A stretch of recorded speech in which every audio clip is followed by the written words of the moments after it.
बिस्मिल्लाहिर्रहमानिर्रहीम। अस्सलाम वालेकुम। I hope you are doing well. हम चैप्टर नंबर 4 कर रहे थे, पार्लियामेंट्री लेक्चर। आज हमारा 60 है।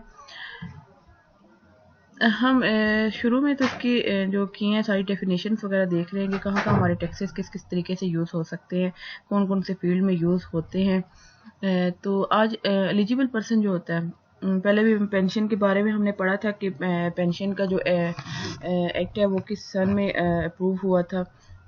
तो अब उसका आगे अब फर्दर पढ़ेंगे कि पेंशन जो है कौन कौन लोग होते हैं जो पेंशन के लिए एलिजिबल होते हैं। For the purpose of voluntary pension system rule 2005 mean as the individual Pakistani who hold a valid national tax number और computerise national ID card and national identity card for the overseas Pakistanis issued by the National Database and Registration Authorities, provided that the total tax credit available for the contribution made to approve employment pension and annuity scheme and provide pension fund under the voluntary pension system rule 2005 should not exceed the limit, कि इसकी एक limit होती है जो 2005 में इन्होंने एक voluntary pension system rules set किया था कि जो पाकिस्तानी है जो नेशनल उनके पास आइडेंटिटी कार्ड है, जो एक जो गवर्नमेंट एम्प्लॉयज़ हैं या सेमी गवर्नमेंट में आती हैं, उनकी एक लिमिट है जो उनकी पे की उसका हाफ होके वो उनकी पेंशन में उन लोगों को मिल जाता है। नेक्स्ट है definition in the electronic transaction ordinance के इलेक्ट्रॉनिक जो ट्रांजैक्शन हम करते हैं, इसका ऑर्डिनेंस 2002 में अप्रूव हुआ था। The expression automated electronic signature information system transaction shall have the same meaning as assigned to them in the Electronic Transaction Ordinance 2002.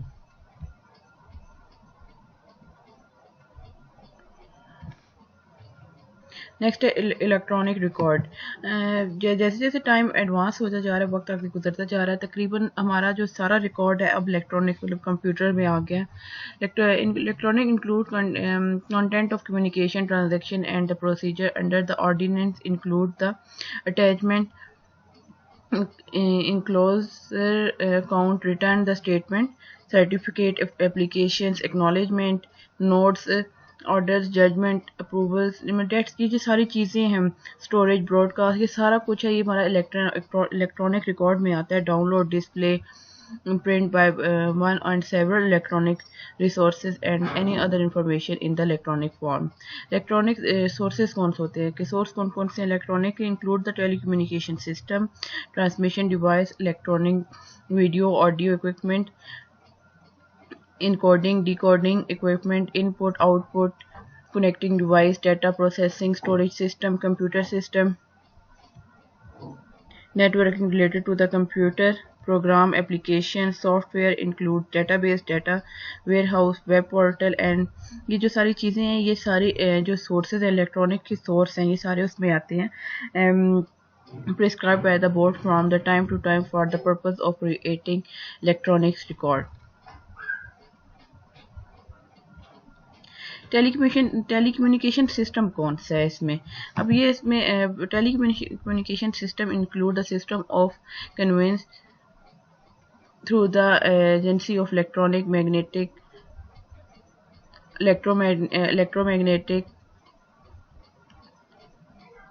or electromechanical energy of speech, music and other sound, visual image and signal serving for the impartation of any matter otherwise than in the form of sound or visual image, also include the real-time online sharing for any matter in manner mode as many of prescribed by the board from the time to time. ये सारी जो चीज़ें आती हैं ये telecommunication के system कौन कौन से हैं, ये सारे सिस्टम है टेलीकम्युनिकेशन के।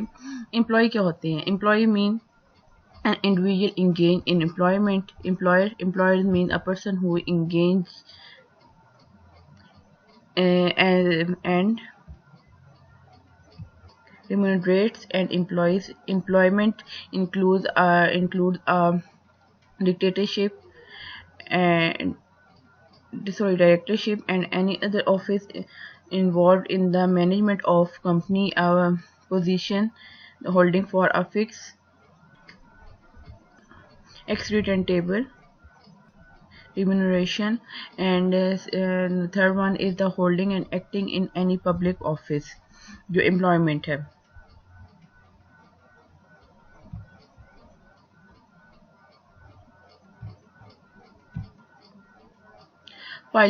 फाइलर जो होते हैं जो टैक्स पे करते हैं means a tax payer whose name appear in the active tax payer के जो टैक्स पे करते हैं उनको फाइलर कहते हैं, जो टैक्स पे नहीं करते उनको नॉन टैक्स फाइलर कहते हैं. फाइनेंशियल इंस्टीट्यूशन इंक्लूड्स कि फाइनेंशियल इंस्टीट्यूशन में क्या क्या आता है, या company and institution whether establish under any specific increment enactment and operating within or outside of Pakistan which transact the business of banking and any associate or ancillary business through its branches. जो financial institution में है second one is मुदारबा में leasing company, investment bank, venture capital company, financial company, house finance company and non-banking finance company. Third one जो है financial institution में such other institution and companies authorized by law to undertake and any similar business in the federal government may be notification in the office gazette specially for the purpose.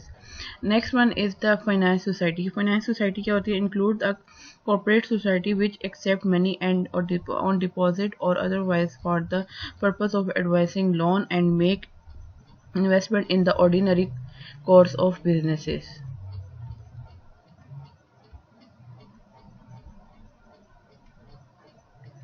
Foreign source of income के जो foreign source of income है वो क्या है? The amount shall be foreign source income to extend to which it's not Pakistani source of income के जो हमारे overseas Pakistani है जो वहाँ से कमाते हैं वो भेजते तो पाकिस्तान में है लेकिन वो पाकिस्तान की इनकम में नहीं आता, वो फॉरेन सोर्स ऑफ इनकम में आता है क्योंकि वो वहाँ पे अर्न कर रहे हैं, यहाँ पे जस्ट वो अपनी फैमिली को सपोर्ट कर रहे हैं. Income include amount chargeable to tax other the ordinance, any amount subject to collect and deduction of tax at source converted under the final tax रेमेज and amount treated as income under any provision of his ordinance and any loss of income. ये next one is the non profit organisation के non profit organisation कौन सी होती है? Non profit organisation होती है जो हमारे वो होते हैं चैरिटेबल वेलफेयर होते हैं, चैरिटेबल हाउसेज होते हैं और चले पढ़ते हैं आगे पता लग जाएगा. Many mean any person debt then an individual which is established for religious, educational, charitable, welfare or development purpose or for the promotion of any immature sport. यहाँ पे तो उन्होंने लोगों लिखा हुआ है कि एजुकेशनल है लेकिन रिलीजियस, अब तो हमारे मदरसों में हो गए, स्कूलों में, ये सारे एक तरह का तो प्रॉफिट ऑर्गेनाइजेशन है कि वहाँ पे हम बच्चों को पढ़ाते हैं, वो अर्न करते हैं, वो उनके प्रॉफिट में ही आता है. लेकिन पहले अगर वॉलंटरी तौर पे अगर आप पढ़ाएं तो ये सारे जो अगर स्कूल हैं, कोई मदरसा है तो वो तो नॉन प्रॉफिटेबल ऑर्गेनाइजेशन में आ सकता है. लेकिन जो चैरिटेबल हाउस हैं, वेलफेयर जो लोगों की फलाह बहबूद के लिए काम करते हैं, ये काफ़ी जो सारे इदारे होते हैं ये नॉन प्रॉफिट ऑर्गेनाइजेशन होते हैं. And form the registered under any law as non profit organisation approved by the Commissioner in Land Revenue for the specific period on an applicant made by such person in the prescribed form and manner, accompanied by the prescribed document on requisition. Such other document may be required by the Commissioner in Land Revenue known of the asset of such person conferred and may confer a private benefit to any other persons.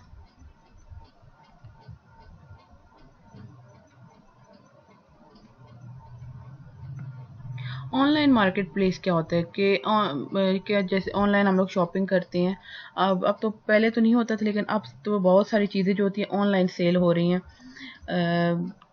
जैसे बहुत बड़ी बड़ी apps हैं, Alibaba हो गया, Ali express हो गया, दराज हो गया, ये सारे ऑनलाइन मार्केट प्लेस हैं। यहाँ पे हर चीज़ इजीली आप लोगों को अवेलेबल है।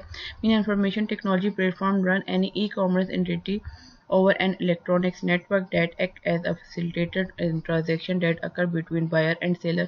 आपको आराम से वहाँ पे जो इन एप्स पे आपको इजीली हर चीज़ अवेलेबल होती है। ये पूरी एक ऑनलाइन मार्केट अब बन चुकी है कि आपको कोई भी चीज़ खरीदने में कोई मसला नहीं होगा। तो ये ऑनलाइन मार्केट है, ऑनलाइन मार्केट प्लेस कहलाता है। लास्ट में ये एक असाइनमेंट है, ये जस्ट आप लोग देख के आएंगे, आपको करवाऊंगी मैं खुद ही, कि जस्ट देख के आएंगे आपको कितनी समझ आती है।